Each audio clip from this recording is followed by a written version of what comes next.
Have you ever been at a coffee shop? The barista asks for exact change and your brain just freezes for a second?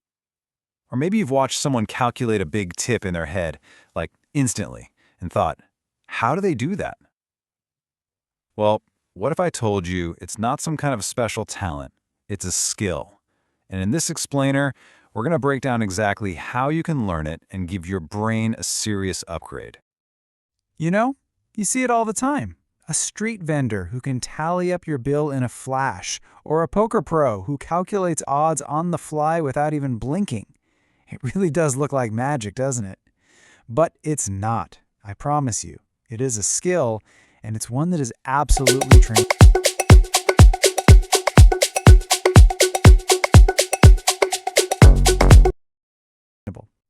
And here's where it gets really cool. The science behind it is just fascinating.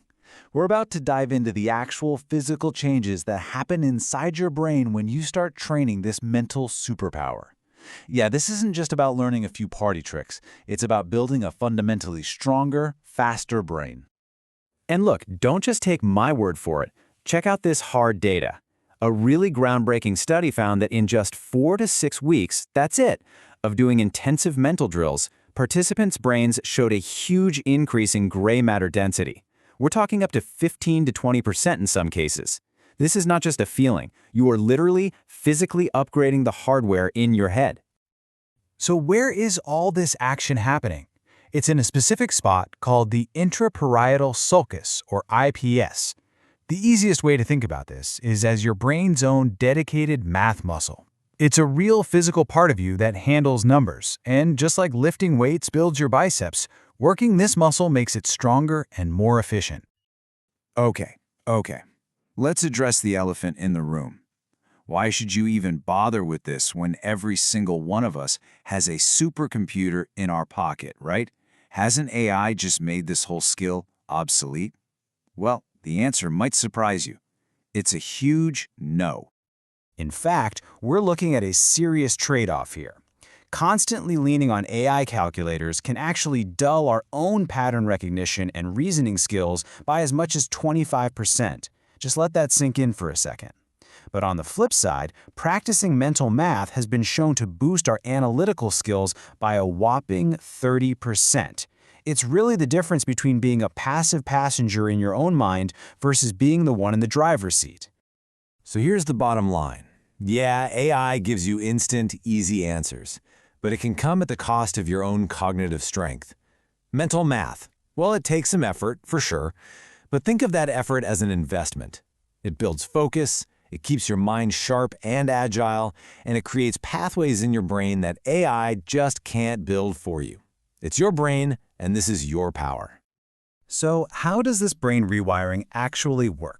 How does your brain physically change to get faster and better at all of this? Let's get into the mechanics of mental speed. The magic word, you might have heard it before, is neuroplasticity. This is your brain's incredible, almost superpower-like ability to form brand new connections. So every single time you practice a mental calculation, you're not just getting an answer, you are paving new roads in your mind. At first, they're like little dirt paths, but with practice, you turn them into wide, super-fast information highways. And you could actually create the perfect construction conditions for building these highways.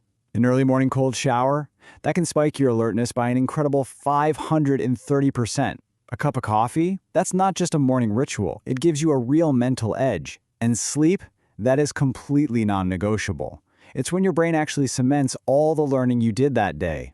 Oh, and drink water. Being even a little dehydrated can literally shrink your brain's gray matter. All right, so the why and the how are fascinating, but let's get to the what. How do we actually do this? Here is a simple, concrete 4-week training plan that you can start using today to build up that math muscle. The path here is actually pretty simple and straightforward.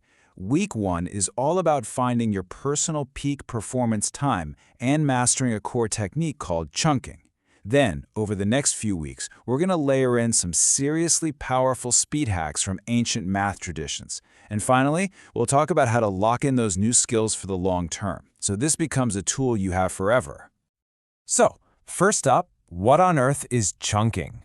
Well, it's basically the art of taking a scary-looking problem and breaking it into friendly, bite-sized pieces. So instead of tackling 47 times 23 all at once, which is tough, you reframe it. You see 47 as just 50 minus 3. Now, suddenly the problem is so much easier to handle in your head. You just calculate the little pieces and then add them back together. It's all about working smarter, not just harder. Okay, your turn. Let's try one together, right now. 68 times 12. Go on, pause for a second if you need to and try the chunking method. You could think of it as, well, 68 times 10 plus 68 times 2, right? So that's 680 plus 136, which gives you 816. See? Once you get the hang of the pattern, it's actually pretty intuitive. You can do this. Now, once you've got chunking down, you can start layering in some really cool speed hacks. This one comes from ancient Vedic mathematics, and it's awesome. To multiply any two-digit number by 11, you just add the two digits together and pop the answer right in the middle. So 23 times 11, you just do 2 plus 3, which is 5. Stick the 5 in the middle, 253. Yep, it's really that simple. Look, by combining these kinds of techniques, you're doing so much more than just getting faster at arithmetic. You are actively, consciously building an AI-proof mind, a mind that's resilient, agile, and totally self-reliant. And this quote just nails the whole point. This is not about being anti-tech or throwing away your smartphone. It's about developing a powerful set of tools inside your own head so that you own your cognitive edge no matter what new technology comes along. Because ultimately, this skill is about way more than just speed. It's about confidence. It's about the mental agility you feel when you don't have to reach for a device to figure something out. It is quite simply cognitive freedom. So, you ready to start building that cognitive edge? Here's your first challenge. Go find 3 problems you can solve using the chunking method today. And let us know what the toughest one was in the comments below. And hey, while you're there, tell us what you want to dive into next time. Should we explore the incredible world of memory palaces, or should we break down the science of why we're so bad at remembering names? You tell us. Thanks for watching.